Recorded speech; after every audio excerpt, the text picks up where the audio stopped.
जीवन में कभी कभी सबसे बड़ा ज्ञान छोटे से पात्र से मिलता है।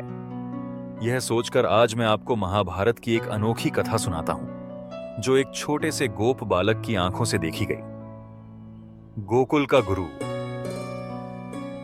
सूर्य अभी पूरी तरह से उगा भी नहीं था और गोकुल के छोटे से गांव में एक 12 वर्षीय गोप बालक धनु अपनी गायों को चराने के लिए निकल पड़ा। वह रोज की तरह अपनी गायों के साथ यमुना के किनारे पहुंचा, जहां उसने एक अजीब दृश्य देखा।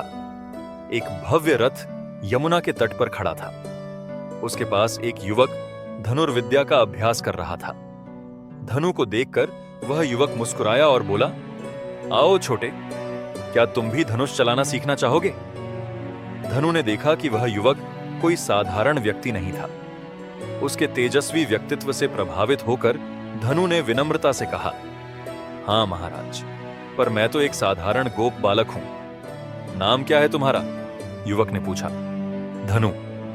अच्छा नाम है, मैं अर्जुन हूं। धनु के मुख से अनायास ही निकल पड़ा, पांडव अर्जुन? अर्जुन ने मुस्कुराते हुए कहा, हाँ वही, आओ मैं तुम्हें कुछ सिखाता हूं। अगले कुछ घंटों में अर्जुन ने धनु को धनुर्विद्या के कुछ मूल पाठ सिखाए। धनु की एकाग्रता और सीखने की ललक देखकर अर्जुन बहुत प्रभावित हुए। दोपहर होते होते एक और रथ आया, जिसमें स्वयं श्री कृष्ण विराजमान थे।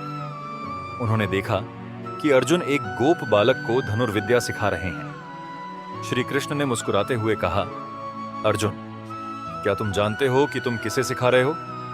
अर्जुन ने कहा, हाँ कृष्ण, एक प्रतिभाशाली बालक को। कृष्ण ने कहा, यह बालक धनु है। पिछले जन्म में यह महान धनुर्धर एकलव्य था। यह सुनकर अर्जुन स्तब्ध रह गए। उनकी आंखों में आंसू आ गए। उन्होंने धनु को गले लगा लिया और कहा, मैंने पिछले जन्म में तुम्हारे साथ जो किया उसके लिए क्षमा करना। आज मैं स्वयं तुम्हारा गुरु बनूंगा। धनु को कुछ समझ नहीं आया, पर उसने देखा कि अर्जुन की आंखों में पश्चाताप के आंसू थे। कृष्ण ने कहा, देखो अर्जुन, कर्म का चक्र कैसे घूमता है। पिछले जन्म में तुमने एकलव्य को शिक्षा देने से मना कर दिया था और आज तुम स्वयं उसी आत्मा को शिक्षा दे रहे हो। इस घटना के बाद अर्जुन नियमित रूप से धनु को धनुर्विद्या सिखाने आने लगे।